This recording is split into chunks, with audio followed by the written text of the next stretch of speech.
des garçons et des filles. Il y a du football féminin. On est plutôt bon en France, hein, Ah oui, football justement, féminin. c'est le seul match hier soir de foot où il y a eu des buts. Ouais, parce que les garçons sont pas brillants. Hein. Non, il y avait les 3 premiers matchs de la 16e journée de Ligue 1.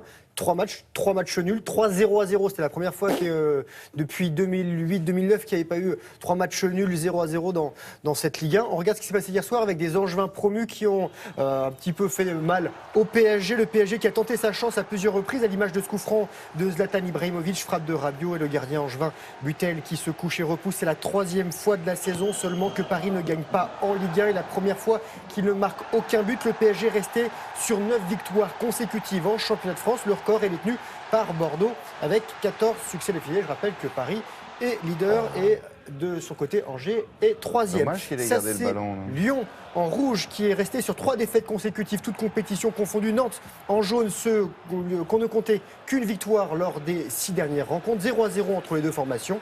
Et à l'image, c'est une belle action des Nantais, Touré et Salah sur leur pelouse et sortie du gardien lyonnais Gorgelin.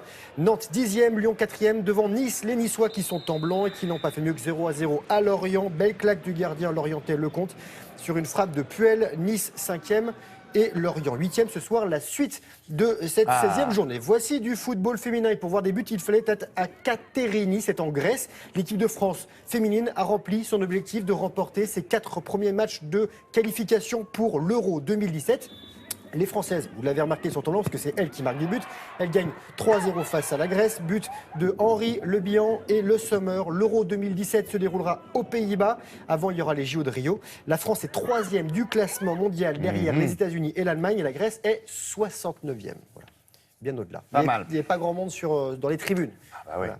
Il y avait des buts, mais pas du monde. On va regarder ce qui s'est passé en volley pour des Parisiens. Et là, ça se passe beaucoup mieux pour ces Parisiens avec le Paris Volley qui est à droite de votre écran en bleu. Paris Volley qui a accueilli les Allemands de Friedrichshafen.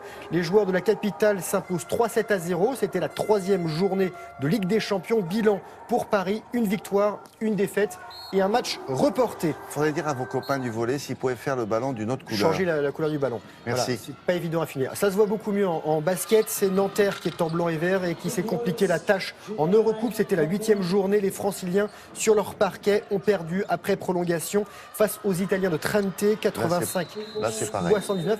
Vous le voyez mieux dans le ballon, là? Bah ouais, mais il serait jaune, ça serait mieux. En cuir, jaune. Vous savez ce qu'on va faire? On va lancer... Jaune citron. Voilà, on va lancer Comme les un balles appel de aux tennis, fédérations. souvenez-vous, à une époque, Oui. elles étaient blanches et les ont mis en jaune Ils ont mis citron. en jaune, on les voit beaucoup mieux. Mais Mais parfois, ils nous font le terrain un peu bizarre en tennis. Vous savez, Ah ouais. il y a eu des terrains bleus. Ah non, on a eu ça, oui. Ouais. On va faire appel à la Fédé de volley et à la Fédé de basket. Merci beaucoup.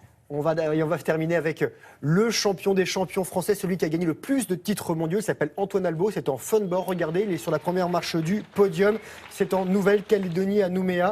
C'est Antoine Albo. Il a 43 ans. Il a décroché son 23e titre mondial. Il a remporté la Coupe du monde de slalom en se classant 4e à Nouméa, ultime manche de la saison. Quelques jours auparavant, il avait battu le record du monde de vitesse en planche à voile avec près de 98 km/h. Ici, il a gagné son 4e titre mondial d'affilée en slalom. Ça s'est passé dans les eaux cristallines de l'Anse de Vata, William, où nous aimerions aller pour un télématin du samedi. Pourquoi il fait ça? C'est le tiki, ouais. c'est quand on est un peu surfeur, quand on est un peu rider, William, on fait ce Alors, petit quand geste on est rider, on fait ça. Voilà, quand on est devant le téléphone portable ou l'appareil Et ça photo, on fait ça. Ou quand on est rappeur comme ça, et quand on est surfeur, on est comme ça. On fait ça. Voilà. Non, mais pour dire que j'aimerais bien aller à Nouméa.